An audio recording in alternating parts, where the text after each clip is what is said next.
Welcome to the Fearfully and Wonderfully Me podcast, a podcast designed to help you increase your influence, develop your leadership, and maximize your results.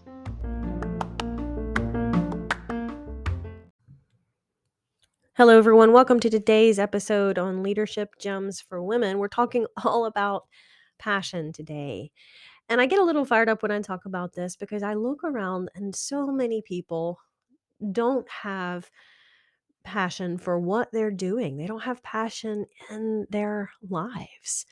And let me tell you, very successful women who achieve great things have passion. They make things happen, and you cannot achieve something extraordinary without passion, because passion is the spark, right, that ignites your soul and gives you energy long beyond the point where you would otherwise quit. You can't buy passion.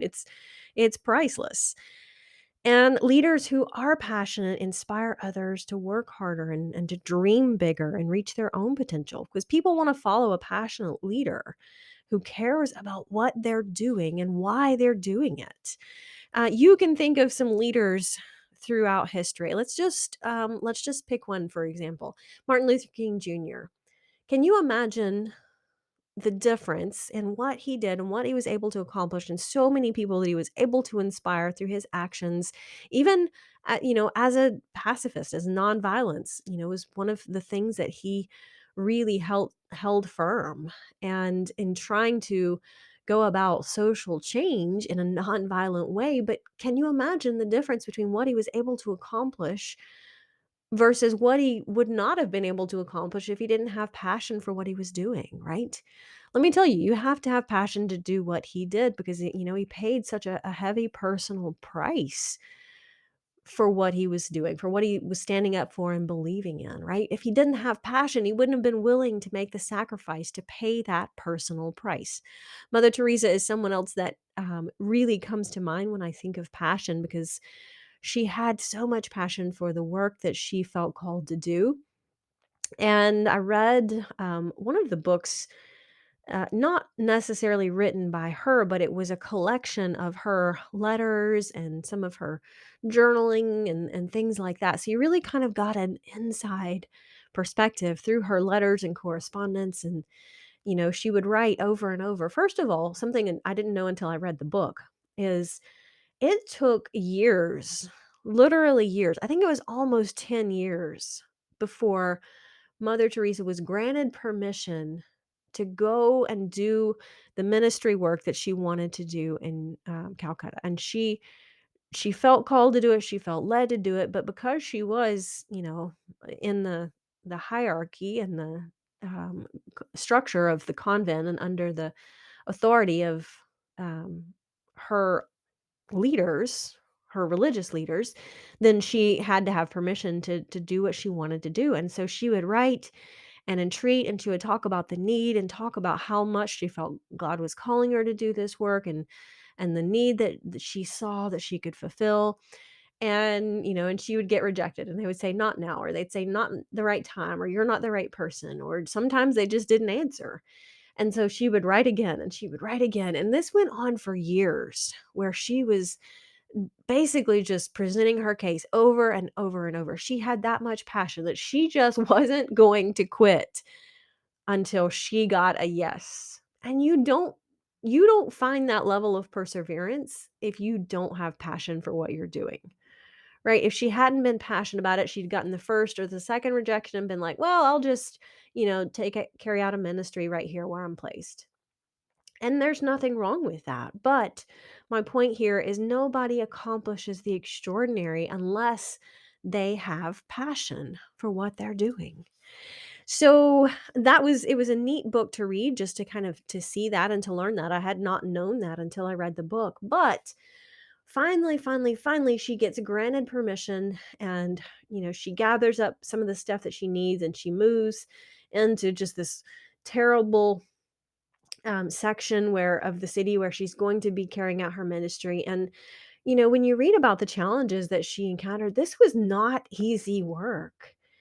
And constantly all of the women who were with her and the others who were helping her in the ministry, and even she herself faced, disease themselves because they were working in terrible conditions. And, a lot of times they didn't have the supplies that they needed, and they didn't have food that they needed. And I mean, it was just incredibly difficult working conditions, and, dealing with the sickest people and people who weren't going to recover sometimes. And trying to still, stay upbeat and positive and uplifting and caring for them. And you don't go through that level of hardship voluntarily, because remember, she signed up for this. In fact, she had to work and use her influence for like 10, almost 10 years to get to the point of being able to carry this out. And you don't voluntarily go through that level of suffering for the work that you're doing unless you're passionate.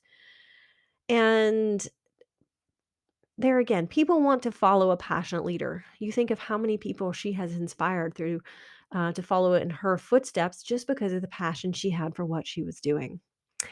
So, a couple of things. Once you identify your personal cause, your mission, right, whatever that is, and your passion, and align that with your calling and your purpose, everything else kind of falls into place. Now, not necessarily easy. It might be, you might have a Mother Teresa moment where you have to really really work to get to do what you're passionate about, but you won't have to worry about finding a job, quote unquote, because you're living a dream. I remember, it's been some time ago, but somebody once asked me, they're like, well, how long is your workday? Like, how long do you do what you do every day? And I had to think about it. And I'm like, I can't really answer that, because I just get up and I do what I do all day and then I quit.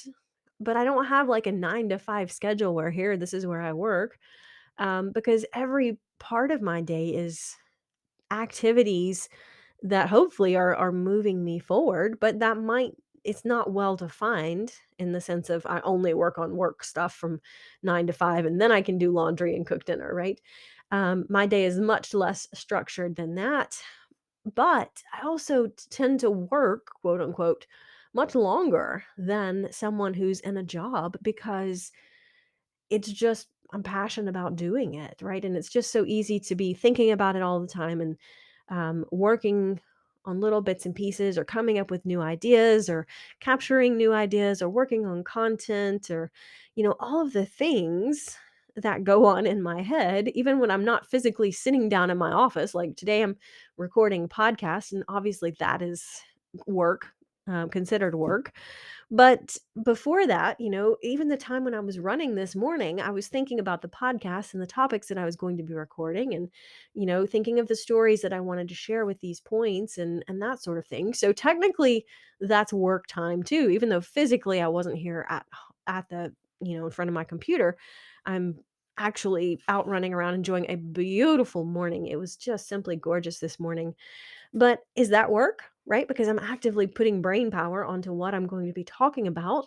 Maybe, maybe not. It's hard to say you're out working while you're running around by the lake, but um, if you consider all of the thought knowledge that goes into what I do, then I work much, much, much longer than an 8-hour day. I'm just always thinking about, and I have way, way, way more ideas than I actually can implement. That's the thing about having great ideas. They just aren't all going to get done. And so sometimes I have to shelve them and say, not now, or think about this later. But it's always exciting, right? But my point is, because you're in alignment, everything else falls into place. And you don't have to worry about how long am I working, because you're passionate about it. Now, let me just point out, regardless of your formal position, whether you're working in a job or you're a stay at home mom, if your passion is to be a stay at home mother and your spouse supports that passion, then it's easy to be that absolute best version of yourself in that environment. You can be the best mother in the world to your children, because you're not going to mind sacrificing sleep to stay up when someone is sick, or you won't mind baking cookies for the cheering squad, or making endless trips to pick up your little ones from Little League, right? Because you're in that role where you're called and you're fulfilling your calling and you're passionate about it. Now, that doesn't mean you're going to have days where you're not tired or stressed. That's with anything, that's life. But when you have passion about it, you don't consider it work. I think that's a good way to say that. When you're passionate about it, you don't consider it work. I tell people as an entrepreneur, you work much harder and you work far longer. And particularly in the beginning when you're starting a new endeavor, a new business, and you're not seeing a lot of rewards or returns yet, right? You have to work hard, but you won't necessarily mind staying up late to work on a business plan or learning to design your own website because you won't care that you spend your spare time planning your website because you're excited about what you're doing. You're ready to launch it. Now, you probably don't have a lot of trouble identifying what you're passionate about. Most people have a general idea of the things that they get excited about, right? Whatever excites you and makes you happy and makes you smile and gives you energy, and whatever you are enjoying doing so much that you would pay to do it or you would do it for free is what you're passionate about. Now, some people know from a young age. Some people it does take more searching to discover it, but hopefully you're able to align your passion and your life's work in alignment with that. Now, you can absolutely be passionate about something that isn't in alignment with your God given purpose, but that's not a calling, that's a hobby, right? Teaching group fitness for me, I loved it. I definitely was passionate about it, but it really wasn't in line with the razor thin line where I feel like I can best contribute to the world. And while I so enjoyed helping people realize their potential in a physical environment, and number one, it's really tough to make a living doing something like that. And it really wasn't in the one razor lane that one razor sharp line that I feel called to give. But it was a hobby and it was a season and I enjoyed it. I was definitely excited about it and passionate about it. But at some point, that season came to an end because I needed to dedicate more of my time and energy to focusing on the things that only I could do. And that's what I had a realization at some point that sure, I was great at teaching group fitness, but other people are great at it too. Whereas the work that I'm doing, these, only I can tell my story, right? That's something that only I can do. And I need to spend more of the time doing things that only I can do. So just make sure that you're differentiating your hobbies from your purpose. Okay, couple of thoughts on passion before we wrap up this podcast episode. Number one, passion produces energy. I touched on that a little bit, but when you're passionate, you will work far harder and longer because you're excited about doing it. Confucius, a little quote here says, if you love what you do, you will never work another day in your life. And I love that. Number two, passion inspires others. Nelson Mandela said, there's no passion to be found in playing small, in settling for a life that is less than the one you are capable of living. When other people feel your passion for your vision, they will get behind you and help you turn it into reality. One of the things that I so enjoy doing is volunteering with a nonprofit here in the Atlanta area that um, provides programs and services to survivors of human trafficking. And I'm awed by the story of the founder who she created this nonprofit a little over 20 years, I want to say 21, right at 21 years ago. And she has done an incredible job of building this organization from absolutely nothing. And, she was like a teacher who just realized the need and got passionate about it. And she's been able to accomplish incredible things because her passion inspires other people. And she basically says, I'm going. Who's with me? Right. And she has been able to build an incredible organization that serves survivors of trafficking.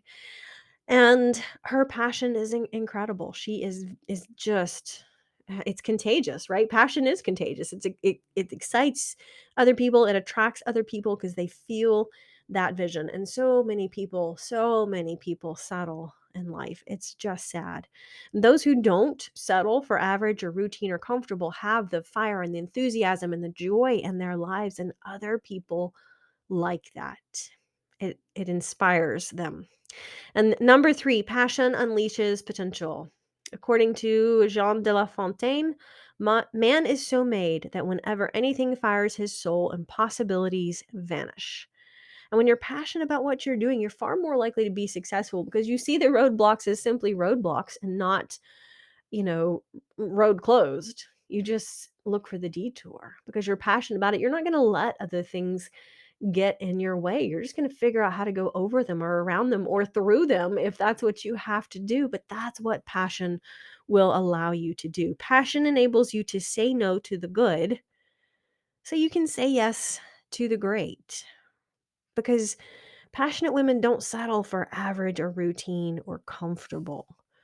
They're looking for the fire, the enthusiasm, because that's where life becomes rewarding. Until next time.